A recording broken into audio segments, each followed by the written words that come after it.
Hi guys, it's David Eklund with davideklund.com. Welcome to Resilient Legacy, Expat Dad Coaching, and welcome back to the Playroom, where we talk about relationships. We're going back to Fight Right by the Gottmans, and we're going to talk about conflict and conflict styles.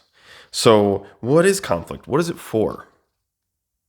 What is the purpose? Why is it a part of our life? Well, there's two different kinds of conflict. And this is the first thing to take away from this video, is that the majority, about 2/3 of our conflicts in relationships, are perpetual. That is, we're not going to solve them. They're unsolvable conflicts. And that's okay. Okay? To really come to peace with that. We're different people. Some people are more particular about things being exactly tidy and everything in its place, and other people are more flexible with that. Same thing with time, same different temperaments, and so on and so on and so on.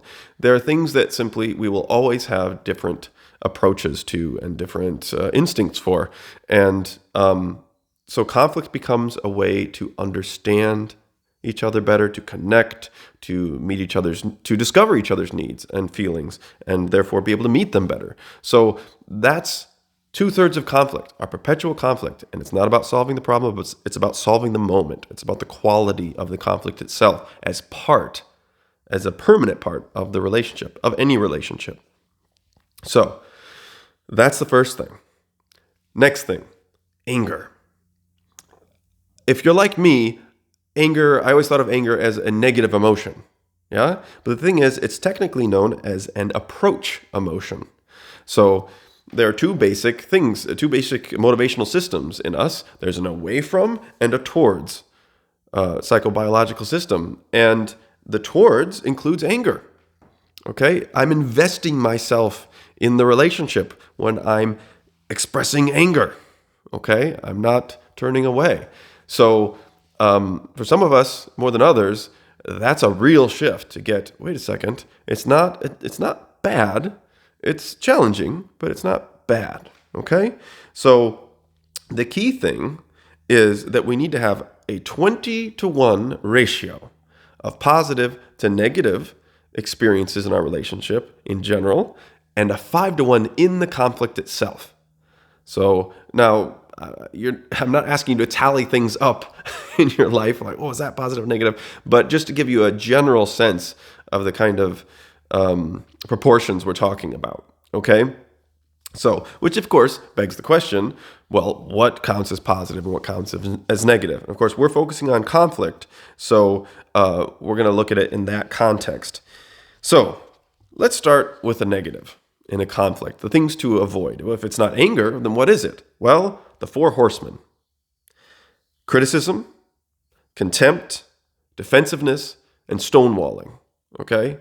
So, in this paradigm, the way this term is being used, criticism is never positive. There's no such thing as constructive criticism. As criticism, as opposed to a productive complaint, is you're attacking your partner's core character or personality. You're not pointing out a problem with the situation at hand. You're pointing out a problem with who they are as a person. So there's no constructive way to do that. Okay, so that is one of the Four Horsemen of conflict. The second one, this is actually the number one predictor of divorce, is contempt. And contempt is like eye-rolling, sarcasm, dismissiveness. It's all related to disgust, which has a particular role in our psychology, which has deep biological roots. So if you're being contemptuous, that is the number one predictor of divorce. And then defensiveness, the other side of having this coming at you, you can get defensive. Hey, I didn't do it. It's not my fault. That's one of the Four Horsemen. We need to take that seriously. And that's why when we were talking about this in the last video about here in the playroom about softened startups, that the partner who's hearing the softened startup needs to not bring up their own perspective, not justify themselves. They want to get in the other person's world, make sure they get heard first, okay? So no defensiveness. And then finally, stonewalling. We're just shut down.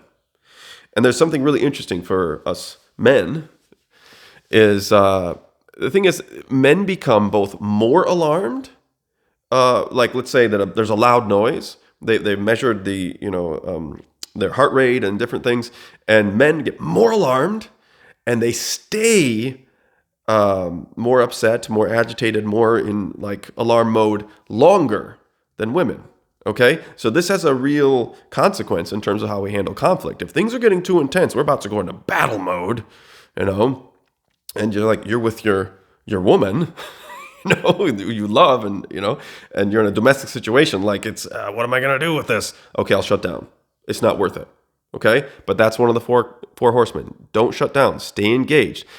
If you do just need a break, you're getting flooded, as the Gottmans called it, which I think is a great term. You're being just overwhelmed. You can't think straight anymore. You're in your sort of fight, flight, or freeze systems. Then you say, hey, I'm flooded, and I need a break. And you say, somewhere between 20 minutes to 24 hours, take a break, but then you come back. Okay? Be true to your word. Come back, and if you still are upset, then you can take another break. So just a quick aside there about being flooded and avoiding stonewalling. So those are the negative things. So what are some positive things you can actually do in conflict? Well, here are some. You can apologize.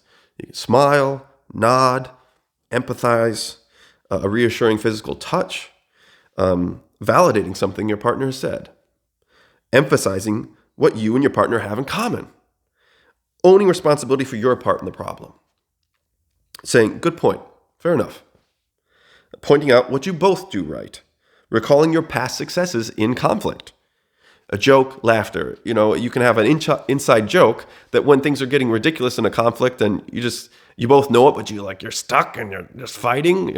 I see that in my boys, right? My older one just turned 5, the other one's 3. They were fighting over a jacket they were using as a blanket in a trailer that attaches to the bike, and we were driving around, and I wanted to keep them warm, right? And they're fighting over it, and we actually arrived back home, and I unbuckled them both, and they're still fighting over the jacket. And I said, guys, I love you both, and you can let go of that whenever you want, and be happy and get out, but they're just stuck in it, So when you're in a moment like that, you can make a joke, maybe agree on something, or maybe you discover it organically out of life that, you do a funny sound, you just be silly. And so that's another positive way. So all of those are examples of something that you can add positivity into a fight. So a lot of those are just things we naturally do. Like, oh yeah, I get what you're saying. And that makes sense. You would feel that way. Yeah. Things we do. Totally possible. Okay. So, why don't I cut it here, actually, because this video is getting a bit long, and we'll touch on conflict styles in the next video. Okay, thanks a lot.